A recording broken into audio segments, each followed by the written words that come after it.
I'm Lil Greg. I just jumped out the porch with Dirty Glove Bastard, man. Niggas so unhappy cause the hustle so amazing. Y'all ain't got a bag yet cause your hustle game lazy. Ran it up. Alright, today we got MGM Lil Greg jumping off the porch with us today. What's up, man? How you feeling today, gang? I'm wonderful, man. It's a blessing to be here, dog. For sure, man. It's a pleasure to have you here on the porch with us, man. So tell me, what you out here working on in Atlanta?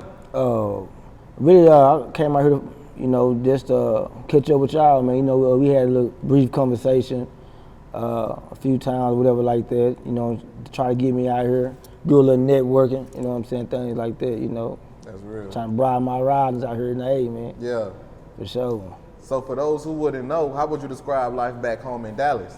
Oh, it's a lot different, but you never know what's on the other side if you don't ever get to it. So, I gotta try to come out that little comfort zone of being in the city and, try to do a little traveling with this music thing, you know what I'm saying, just not starting back up like I was, you know what I'm saying, so. For sure. So what part of the city of Dallas are you from? Oh, really, like I say, I'm from the South, I was raised in Pleasant Grove, things like that, so, but, I'm all around the city, so, we won, so, so I just say, I'm from Dallas, man, we all together. For sure. And how would you describe your childhood coming up? I wouldn't say, I was one of those kids that had to get out in the streets at an early age and more like that. We wasn't starving for nothing or hurting for nothing like that, you know what I'm saying? So, it was cool, but, it was still food stamps and WIC and, all the other, so heavy, you know what I'm saying? So you still was raised off the government cheese, all that back then, you know what I'm saying? For sure. So when would you say you jumped off the porch? Oh, yeah. I would say probably maybe 15, something like that. 15, 16. Sure. You know what I'm saying? When shit started getting retarded and things like that in the city. So, yeah, I would say something like that. So how hard was it for you to serve 10 years in prison? That's probably like one of the hardest things anybody could do. As far as like a challenge in your life, there's something that nobody can be prepared for, something like that. A lot of niggas out here wouldn't be able to pass nothing like that, wouldn't even last. So only strong survive or something like that, man. You know what I'm saying? Strong minded, strong hearted. So, that was definitely a challenge. You know what I'm saying? For sure. How would you describe your experience while you was away? How would you detail it? How was it in there? You mean like as far as in there? Yeah. Man, it's a totally different world. It's nothing like, you know what I'm saying? You ever been locked up before? Yeah. So then. So it's. But not no 10, you know what I'm saying? Not down the road 10 years, that's different. To me, it was only it was a mental thing, man. Yeah. You just have to just try to stay focused, stay level-headed, and just keep praying. Because if you don't, man, everything will break down. Like I say, it's a mental thing that, like I say, weak-minded people ain't gonna be able to survive and nothing like that. So you know what I'm saying, and people that's around your family and friends and stuff, try to help you get through whatever heartache that you're going through, you know what I'm saying, all the struggles that come with that doing them years and stuff like that. So, everybody help out, man, to get a nigga through to something like that. So. Did you have a solid support system while you was away? Oh yeah, mama, sister, man, my immediate family, baby mama was there. But after that, I had a couple partners there, you know what I'm saying? One we waiting on, know what I'm saying, to pull up. A couple more that I ain't heard that still support a nigga down there in the city. Yeah, I had a few people, couple people. That's real. Off and on, so to speak, but it was cool. Would you say some people switched up on you when you went away? Oh yeah, everybody did that. Everybody did that. And then at the end, people try to come back on, switch back on, when they see that time they got short and you finna get ready to come to the house, they try to be more supportive and more, do you need this, do you need that, you know what I'm saying, shit like that. But, You know, a lot of niggas done changed. Still to this day, niggas change from what it used to be and how it used to be. So shit, yeah, for sure. What would you say is the first thing you did when you came back home? I think the first thing I did was I think I want to say I got my credit right. The first thing I did, try to get my credit right. You know, I was down there learning about that, knowing that, you know, credit is everything. So, you know, it was the first thing I did, try to get that right and try, you know, catch in and not try to catch up, you know what I'm saying? So that was the first thing I did, try to get my credit right, man. That's hard. What would you say is the biggest life lesson you had to learn while sitting down? Patience. Knowing that, you know, everybody is not what you expect them to be, but I always be the individual to expect what you're gonna expect from them. You know what I'm saying? I always stay focused and level-headed, man. So, you know, everything's not about you at a certain time and shit like that. So I learned a lot of shit, you know. I kind of grew up down there too, so, you know, from childish things, worldly thinking to doing things what had to do and not what you want to do. So you see, like I say, I came to a man down there. So yeah, That's real. So when would you say you started making music?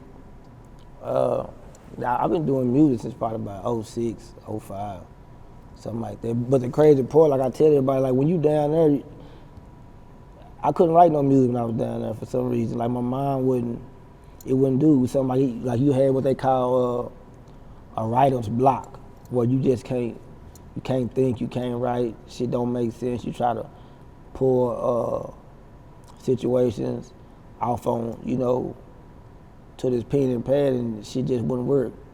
So, you know, I never wrote nothing down there or did any rapping or anything like that. Like the people who down there locked up with me in the feds, they so shocked that I'm rapping because they never heard nothing. Like they never knew anything about no rapping. So, you know, that shit kind of like crazy to them. Yeah. But for the niggas I still fuck with that's down there.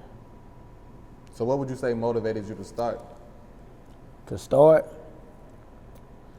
I think just really music is something like a gift that I have for some reason. Like the era of sound, the era of flow, the era of, you know, being able to write feelings and emotions on pad and make it make sense to the next individual. A lot of people can't do that. So I want to say the top thing kind of motivated me with my little brother. He was into music, like I say, back when he was in high school, probably like 05. And I tried to figure out something to get it a little bit closer to him. You know, I'm not really a people person. I don't really talk a lot of stuff like that. So he was into music, and I just kind of flowed with him and tried to see what he was into. So it ended up branching off on me, and actually got kind of, you know, pretty good at it. That's right. Who would you list as some of your musical influences? Then or now? Both. I mean, then is probably still the same now. I would say Jeezy, Gotti, you know, Tip. Now, it's so up and down, cause you got to kind of get in to what's going on now.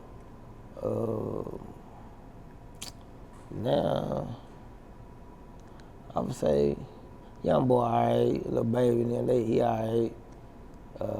YFN, you know, just talking a little gangster shit a little bit.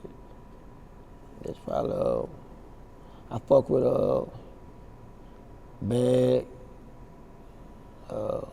2 Time, I fuck with 2 Time though, I fuck with that boy. But it's pretty much it though for right now, just off the top, just thinking about it. That's real. So when would you say you decided to take music serious full time?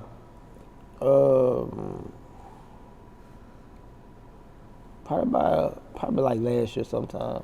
Cause like as you coming home from doing something like that, being gone for so long, you really just don't want to be occupied as much as this music thing is doing to a nigga, cause it's very time consuming. So I was kind of asking myself, really, did I want to do this shit? To the point to where, cause it's time consuming, and you got to invest in yourself. So you know, you got to have some money coming in to be able to finance yourself in this shit. So you know, I had a lot of peers around me that continue to tell me like, you done did too much now to stop. So you know, that's kind of like a little motivation to people around me too. So that's kind of like, oh, I'm like, man, I'm going to rock out then. Fuck it. Yeah. So how would you say you got your rap name? I mean, shit, my rap name is my name. You know what I'm saying? My name Lil Greg, but the MGM is Money Game Mafia. It's the people around me, you know what I'm saying? What we stand for, you know, everything Mafia, everything is together and try to be ran consecutive and organized. So you know, in the game, we all about money. Yeah. So you know, that's where it came from. So what would you say brings the best out of you in your music? The struggle, you know, everyday living, everyday money making, everything that goes around me. So, you know, like I told you, I'm not really a talkative person, so that what makes me kind of express feelings and things that's bottled in to try to get off your chest and mind before that shit can make you explode. You know what I'm saying? So it's just a stress release mechanism type shit going on, you know what I'm saying? So what would you say are your current thoughts on the rap game? As far as the people that's in the rap game now, or The culture, the game, you know, the industry? it's fucked up. You know, they done took it from you know, hustling, making money to trying to invest and finance yourself to just shoot 'em up shit. It's all about this drill music and this kill, this. So it done turned the younger generation to some bullshit. So now you got more kids that's coming up want to tote these guns, these 30 clips, all this other shit. But when we was growing up in music, it was all about making money, hustling, doing whatever you got to do to get paper. But now the shit done changed, so you know what I'm saying? But that has to do with the music. Cause the music was a big part of us a long time ago. You know, Master P, all of them get cash money, all of them talk about money. And talking about getting money, trying to get money. Now ain't nobody talking about money no more. Ain't nobody talking about hustling, ain't nobody talking about doing nothing but killing and all this other bullshit. So it kind of took a turn. For sure. What would you say is the biggest risk you took for your career that paid off? Shit, the biggest risk I took was probably during the pandemic when I was working and they laid everybody out. I think that kind of gave me time enough to think, to be like, man, if I continue to do this shit, I ain't gonna go nowhere. So it kind of gave me a mindset to start investing money that I made, you know, and put it back into myself. So it kind of paid out as far as, you know, I went and got me a truck and started working for my own self and shit like that. So the pandemic saved me, like that type of shit. That's real. What would you say is the biggest sacrifice you had to make for your career? The biggest sacrifice was willing to invest in myself. You know what I'm saying? Like, cause a nigga can believe in themselves, but they ain't believe in themselves enough to be like, just cut shit cold turkey. Yeah.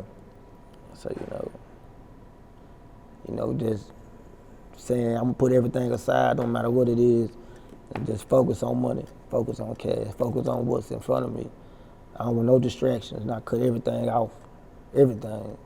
So that was the sacrifice I made. Nah, for real. How would you describe the music scene back home in Dallas right now? Man, that shit kind of crazy, but you know, I ain't at liberty to talk about what's going on with them or whatever like that. But on the upside of, you know, I ain't too much of no togetherness. Ain't nobody trying to. You got people out of Dallas that probably got platforms such as themselves doing shit like this. They don't even fuck with artists that's from Dallas. They rather go to Florida, Tennessee, Cali, and support them other rappers, but they don't support people in hometown type shit.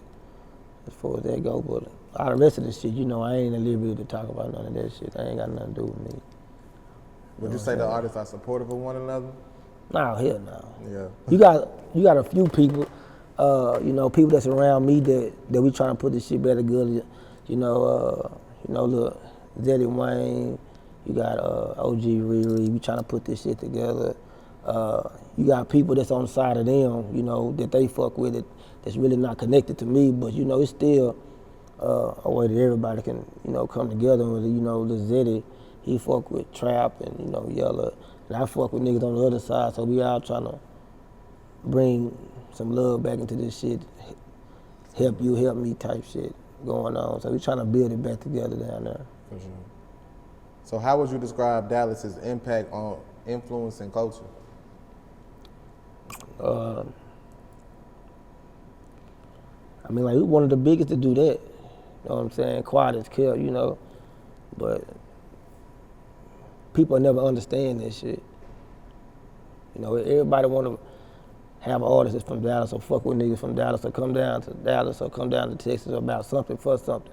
You know, like we the way, you know what I'm saying? And people don't even understand that everybody, you know, like people can go platinum down here just like in New York. You know what I'm saying? So like, you know, Texas is a big city that music and everything else flow through.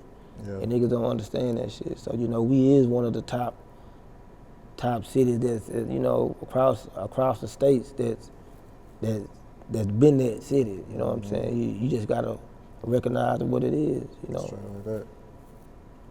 What can you tell us about your new project, Unbothered? Oh, you know, this my first mixtape I dropped, man. You know, that shit heat.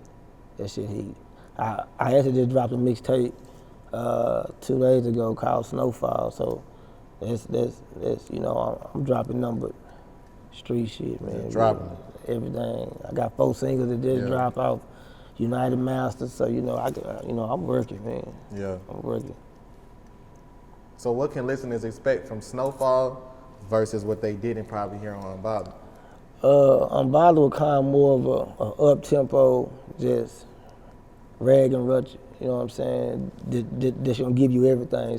Snowfall is more like laid back to kind of tell you, you know, what you didn't understand in Unbothered. Now I'm gonna try to give you like on a more softer tip, kind of laid back ride, you know, like a freeway ride, 75, 85 rides, just kind of smooth and, you know what I'm saying? Just trying to give you like another side of me that you probably didn't get on Unbothered. Straight like that. Yeah. So what is it that you want listeners to take from your music overall?